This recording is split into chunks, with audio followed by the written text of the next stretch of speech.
அனைத்து ஊடக நண்பர்களுக்கும் பத்திரிகை நண்பர்களுக்கும் வணக்கம். நீண்ட நாட்களுக்கு பிறகு உங்களை நாங்கள் சந்திக்கிறோம். இன்றைய தினம் தமிழக வெற்றி கழகம் ஆட்சி பொறுப்பேற்று முதன்முறையாக ஆளுநர் உரை சட்டமன்றத்திலே தாக்கல் செய்யப்பட்டிருக்கின்றது. இந்த ஆளுநர் உரையிலே பல புதிய திட்டங்கள் இடம்பெறும் என்று எதிர்பார்க்கப்பட்டது.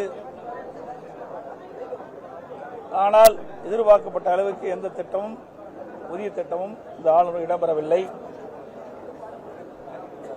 மாண்பு முதலமைச்சர் அவர்கள் டெல்லிக்கு சென்ற விஷயம் ஏற்கனவே பத்திரிகையிலே வெளிவந்த செய்தி. அந்த செய்தி தான் ஆளுநர் இடையிலே இடம்பெற்றிருக்கின்றது. அதேபோல 2 நாட்கள் முன்பு மாண்பு நிதியமைச்சர் அவர்கள் ஒரு வெள்ளை அறிக்கை வெளியிட்டார்.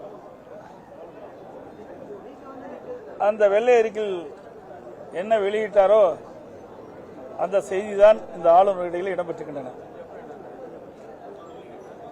வழக்கம் போல இந்த ஆளுநர் உரையில் கனிம வளம் மற்றும் கலால்ல பெறப்படுகின்ற வருவாயை பற்றி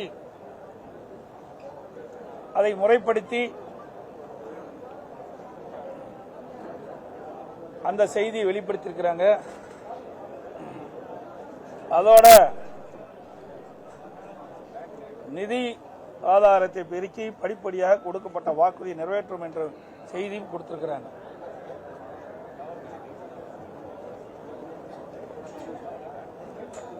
இன்றைக்கு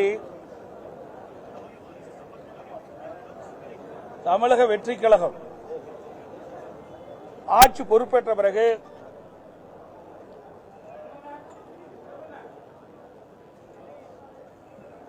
மக்களுக்கு கொடுக்கப்பட்ட வாக்குறுதிகள், போதைப் பொருள் தடுக்கப்படும் என்றும் பெண்களுக்கு முழு பாதுகாப்பு அளிக்கப்படும் என்றும் சட்ட ஒழுங்கு காக்கப்படும் என்று மாண்பு முதலமைச்சர் அவர்கள் தெரிவித்தார்கள். ஆனால் தற்போது அன்றாட நிகழ்வு சம்பவங்கள் மிகுந்த அதிர்ச்சி அளிக்கின்றது. இதுவரை சட்ட ஒழுங்கு காப்பதற்கு போதுமான நடவடிக்கை எடுக்கப்படவில்லை.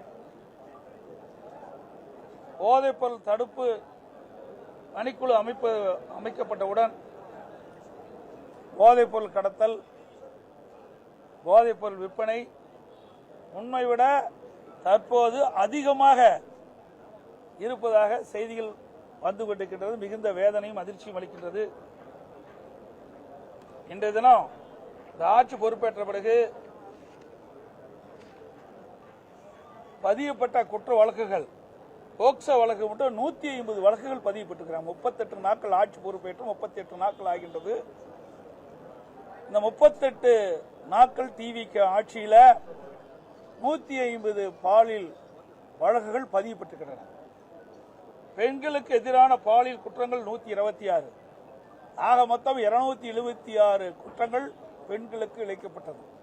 அது பதிவு செய்யப்பட்ட வழக்குகள். அதோட இந்த ஆட்சியில் 38 நாட்களில் நடைபெற்ற கொலைகள் 130. பிளே ஸ்டோர் மற்றும் ஆப் ஸ்டோரில் இருந்து பாலிமர் செயலியை QR கோடு மூலம் பதிவிறக்கம் செய்யுங்கள்.